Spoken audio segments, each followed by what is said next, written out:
welcome back to the Nintendo Prime Podcast. I am Nathaniel Ruffle-Jantz, and this is, as always, Eric Moore. Eric Moore.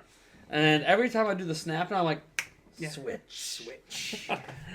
All right, so we have our 5 topics for this week.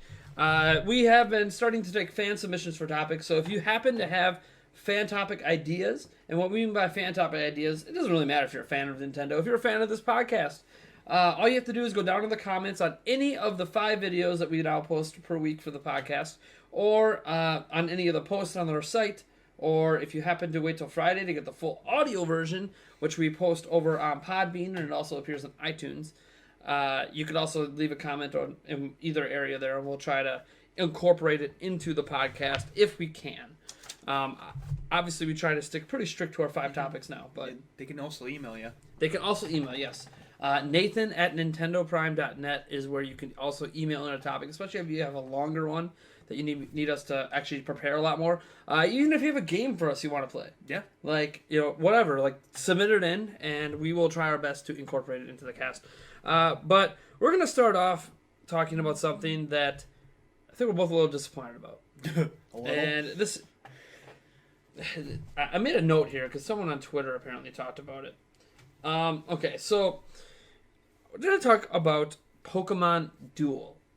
So, if you don't know what Pokemon Duel is, I really don't blame you. I had no clue about it, even when we were just about to do it, yesterday? Yeah. So, Pokemon Duel is a game released on iOS and Android. And apparently it was in Japan for a while, but no one actually thought it was going to come over here. And it's very obvious that once you load up the game, it's very Japanese. Mm-hmm. Yeah, it is. So that's not necessarily a bad thing that it's very Japanese. But the game itself is essentially, you have like your little characters. They look like amiibos.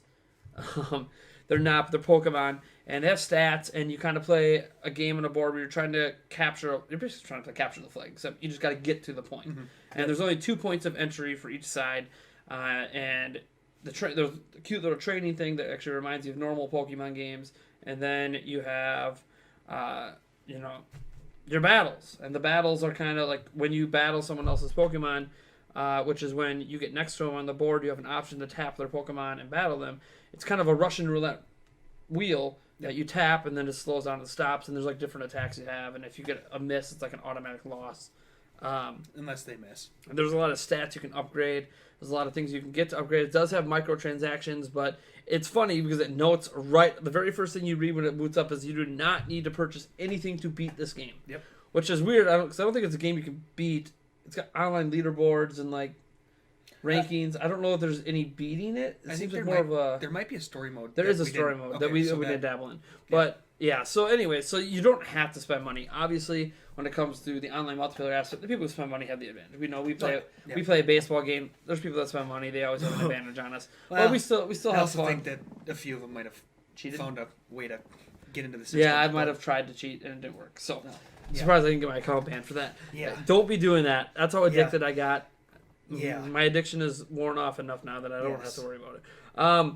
But, so, we got a chance to play the game. We didn't spend a ton of time with it. And I think primarily the reason we didn't spend a ton of time with it is because it didn't work. No. For you, it didn't work at all. I got one battle in, and it... besides the... I had to play the tutorial twice. Actually, no, 3 times. Sorry. I had to play the tutorial 3 times because it crashed twice in the middle of it. And then I finally, I think, got to my first competitive battle, I think, what was it, an hour later? Mm-hmm. An hour later in a game where... Now, see, it didn't crash for me. I got lucky, and he uses an Android, I use an iPhone. So it actually gets a nice cross comparison. It could have just been issues where, for some reason, it's more tailored to iPhone. Maybe it was built on iPhone, ported to Android. Whatever the case may be.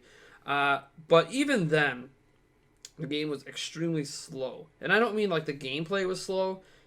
The game was slow because everything you did, it seemed to have to go check with the online server. Yeah. Check with the online server. Literally everything. Changing menus, it's got to check with the online server. And I'm like, that's poor design. Yeah. definitely. A lot of this stuff you could have just kept natively on the phone. And you only need to check with the online server to update the store list on items. Yep. And obviously when you're in battles, and I got into a battle, and once I got into an online battle against someone, it was pretty smooth. Yeah. It worked. But everything outside of the battle kept crashing or just didn't load, or just took a long time to load. And I was fully on Wi-Fi, so it wasn't relying on my phone network being an issue. Yep. So it's one of those things that I actually think it's a really fun game when you can play. And that's kind of the thing with this game is it's been out in Japan for a little bit, and it still has these issues. Yeah. As they release it over here. Yeah. And this isn't the first time that a Pokemon game has come out on a phone and had issues. Hello, Pokemon Go. Yeah. It came out and people couldn't connect to the server and they couldn't play. So I am wondering if it's going to be one of those cases where we get a couple months out from now and it ends up being good.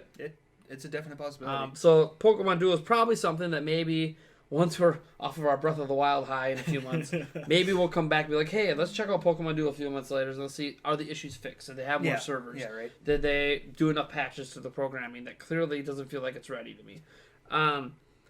So we had somebody ask us, and this is Sean Thompson, a.k.a. at Spam, oh man, oh spam. Spam, oh man, oh spam on Twitter. I love it. He asks us, is Pokemon Duel a good enough game to justify the crappy times and game freezes? No, not now. I think, let me rephrase that. I think the game itself is a very good concept. Yep, that's exactly where I was going to go with that. But if you can't get to it. Right. I mean, it's free, so you have nothing to lose by trying it. Right. So it's not like Super Mario Run where you got to pay to get all the stuff. Like, no, you can get everything.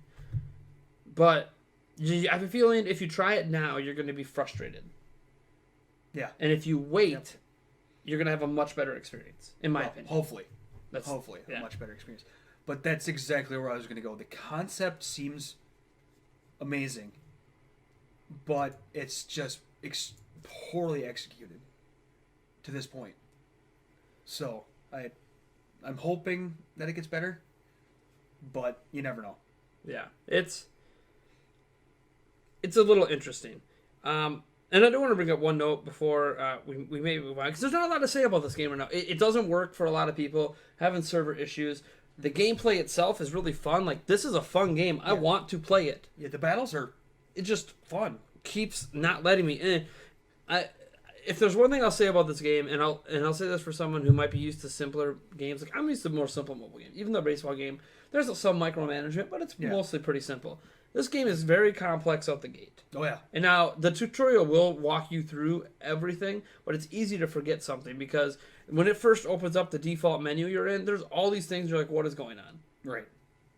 There's like 18 different places to touch. Yeah. Oh, that's the other thing too. I noticed it felt like the hit boxes of the touch screens were not very big. It like you literally had to hit like this one certain spot in order for it to do anything. Yeah, as I said, it felt like it's just not ready. It's like it's almost like this is a beta, and the real thing will be here in a few months. And the weird thing about this particular game is that they released it without warning. No one knew it was coming. There was no advertising. There was no press release.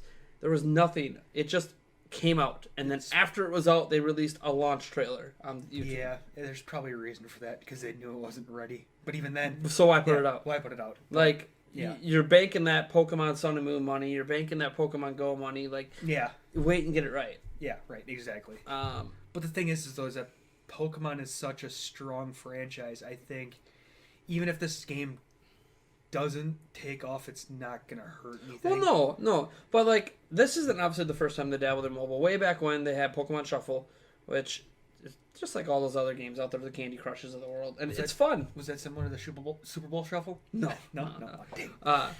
But and that game was a lot of fun, and they also did like a Pokedex thing, and that works. So like it's weird because this is like I feel the first time they legitimately released a game that not only that feels poorly coded and with a bad concept for when it needs to connect to the server, and obviously the server is not being able to handle the traffic from it. Whereas I feel like Pokemon Go was the issue with that was all the features it promised to have was not there at launch, and then bad servers. I didn't ever think once playing Pokemon Go the coding was bad. Yeah. Because when you were connected to the servers, everything was smooth. But even when I was connected, it really only was smooth when you were in a match, not when you were doing all your micromanaging. Yep. As you said, tapping, like, I don't think it was responsive in the match, but it was not responsive outside of the match. Just very, very interesting. I don't know what they were thinking. I have no clue. But it's a Pokemon. It's a new Pokemon game, so obviously it's kind of a big deal for a lot of people. To answer your question, Sean, it's not worth it yet. I think the game itself is a very good concept. Yeah, I do like the concept. I actually was looking forward to a battle against you, and we just never got to that point because you kept crashing. Yeah, right. So just wait. As I said, we're going to come back to it in a few months, and we'll see if it's improved or if it's just they're just leaving it alone and they gave up. Which they very well may do. May move on to whatever's next for Pokemon. And I also just want to note quickly before we move on to our second topic, we do have a new microphone set up this week because you see we don't have our individual mics. For some reason, we're having an issue with the audio transferring correctly to the program we're using to record. I'm not actually an audio video like expert here. We have no problem with it when we live stream. Yeah. And I'm actually debating if maybe we should live stream podcasts in the future, just to avoid this issue. Since I apparently know how to set up live streams better than I know how to set up local cameras and mics. Why not? So if the audio feels a little wonky, we're using just a single mic. It's off camera for the recording. So hopefully everything's coming through crystal clear, at least better than last week, where the volume were like I was high and you were low, and it just didn't even sound like we were in the same room. Oh, jeez. So I'm hoping that this new setup helps.